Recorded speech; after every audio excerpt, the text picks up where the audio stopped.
युवान एक ऐसे में टाइप 1 बीमारी का शिकार है। इसका इलाज बहुत महंगा है। मैंने अपनी तरफ से डोनेट कर दिया है। आप भी आपसे जो बन पाए डोनेट कीजिए एंड सेव युवान। नमस्कार, आप देख रहे हैं यूपी तक और आपके साथ मैं हूं सुषमा। चर्चा जोरों से चल रही है बीजेपी को लेकर। किस तरह से बीजेपी अपनी रणनीति को सेट कर रही है, वो एक एक कर जब पत्ते खुलते हैं तो हैरान करने वाले होते हैं। और अभी जो लखनऊ में मंथन हो रहा है, बीजेपी मुख्यालय में जो बैठकें हुई हैं, उसमें एक और अलग तस्वीर देखने को मिली जो कई सारे सवाल भी पूछती है। सवाल ये कि क्या वाकई में बीजेपी के लिए पुराने नेता जरूरी हो गए हैं जो कभी हाशिए पर डाल दिए गए थे? क्या बीजेपी फिर से उनको मेन स्ट्रीम में लाने की कोशिश में है? क्या उनको फिर से एक नई जिम्मेदारी दी जाएगी? तो ये नेता कौन हैं, किनकी वजह से सवाल है, वो तस्वीर क्या थी, चलिए आपको बताते हैं। दरअसल बीजेपी मुख्यालय में मंगलवार को जब बैठक हो रही थी तो उसमें बीजेपी के 3 पूर्व अध्यक्ष लक्ष्मीकांत वाजपेयी, रमापति राम त्रिपाठी और विनय कटियार, ये 3 दिग्गज नेता वहां पर दिखाई देते हैं। ये वही नेता हैं जो कभी बीजेपी को आगे बढ़ाते थे, इनकी तूती बोलती थी पार्टी में, लेकिन 2014 के बाद ये हाशिए पर चले गए थे। लेकिन अब एक बार फिर से इनकी पूछ बढ़ी है। क्यों बढ़ी है? ये किस कद के नेता रहे हैं? अभी क्या स्थितियां हैं जिनकी वजह से बीजेपी को इनकी जरूरत है? एक एक कर आपको समझाते चलते हैं। तो सबसे पहले ये चेहरा ले लेते हैं लक्ष्मीकांत वाजपेयी का। ये बीजेपी के प्रदेश अध्यक्ष थे उस समय पर जब अप्रत्याशित जीत मिली थी बीजेपी को। 2014 का वो चुनाव याद करिए।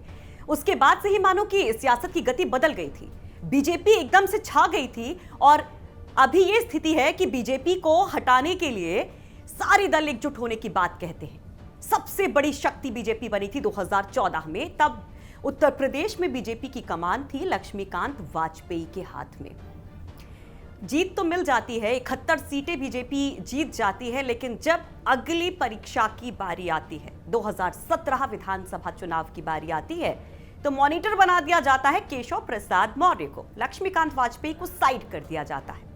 एक झटका था, लेकिन तब ये कहा गया कि शायद ओबीसी वोट बैंक को साधने के लिए केशव प्रसाद मौर्य को यूं अचानक से लाया जाता है, लक्ष्मीकांत वाजपेयी को साइड किया जाता है। लेकिन लक्ष्मीकांत वाजपेयी हाशिए पर तब और चले जाते हैं जब 2017 का चुनाव वो खुद हार जाते हैं। मेरठ से हैं लक्ष्मीकांत वाजपेयी। चुनाव हारने के बाद मानो लक्ष्मीकांत वाजपेयी एकदम साइड कर दिए गए। कोई भी बैठक होती है, कोई भी मंथन होता है, वाजपेयी वहां नजर नहीं आते हैं।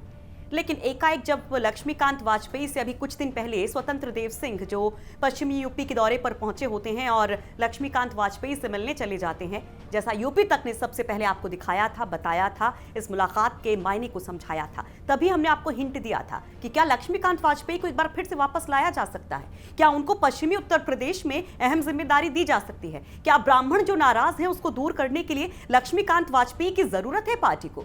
उसी पर अब मुहर लग गई है। जो सवाल हमने खड़े किए थे, जिन मायनों को समझाने की कोशिश की थी, वो एक तस्वीर के तौर पर मंगलवार को सामने आ जाता है।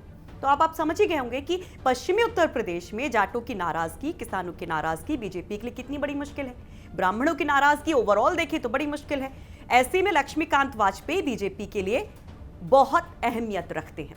अब दूसरा चेहरा देखिए, विनय कटियार।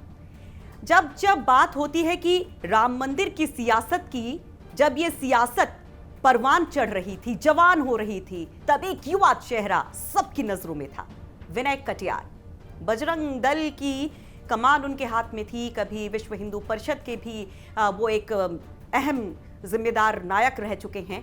लेकिन जब बीजेपी में आते हैं तो एक फायर ब्रांड नेता जो कभी कुछ नहीं सोचता है, जो एक कट्टर हिंदूवादी छवि पेश करता है। और बीजेपी की उत्तर प्रदेश में अगर छवि की बात की जाती है, हिंदूवादी छवि की बात की जाती है, तो उसका जनक अगर हम कहें तो विनय कटियार को कह सकते हैं, जो 3 बार लोकसभा के सांसद रहे, 2 बार राज्यसभा के सांसद रहे। अयोध्या से ही उनका सांसद बनने का सिलसिला शुरू होता है, लेकिन एकाएक 2014 के बाद से वो भी साइड नजर आते हैं।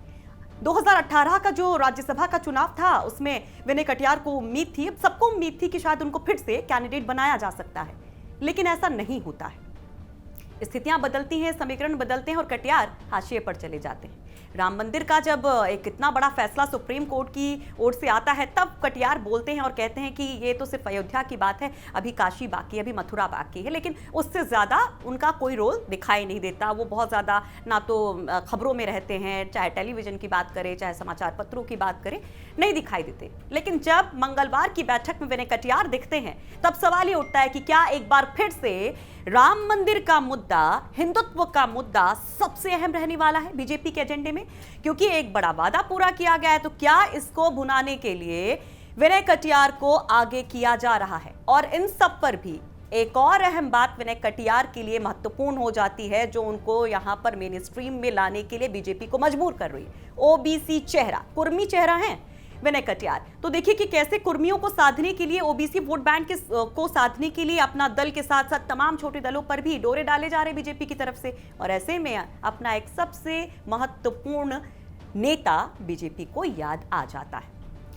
तीसरा अहम किरदार रमापति राम त्रिपाठी, ये भी बीजेपी की कमान थाम चुके हैं। कभी इनकी भी तोती बोलती रहती थी, बहुत कुछ इनके ऊपर डिसाइड करने की इनके पास ताकत थी, लेकिन एकाएक ये भी 2014 के बाद से एकदम से ओझल हो जाते हैं। लेकिन पूर्वांचल की सियासत में जब ब्राह्मणों को साधने का सवाल उठता है तो त्रिपाठी जी ही याद आते हैं। अब क्योंकि आपने देखा कि पंचायत चुनाव में पूर्वांचल में क्या स्थिति रही है बीजेपी की, और ब्राह्मणों की नाराजगी तो एक सबसे बड़ा मुद्दा है ही, और ये इतना बड़ा मुद्दा है कि जितिन प्रसाद तक को लाना पड़ जाता है। तब सवाल ये उठता है कि आप बाहर से तो ला रहे नेताओं को ब्राह्मणों को मनाने के लिए, आपकी पार्टी की जो नेता है वो कहाँ है? वो क्यों नहीं यहाँ लाए जा रहे हैं? उनका जनाधार कहाँ है? उनका अस्तित्व कहाँ है? तब त्रिपाठी जी याद आते हैं। और जब इस बैठक में रमापति राम त्रिपाठी नजर आते हैं तो ये समझने में देर नहीं लगती कि पूर्वांचल को साधने के लिए बीजेपी किस तरह से त्रिपाठी जी पर फिर से भरोसा जता रही है। तो ये पिक्चर थी जिसमें तीन चेहरे एक बार फिर से आए हैं।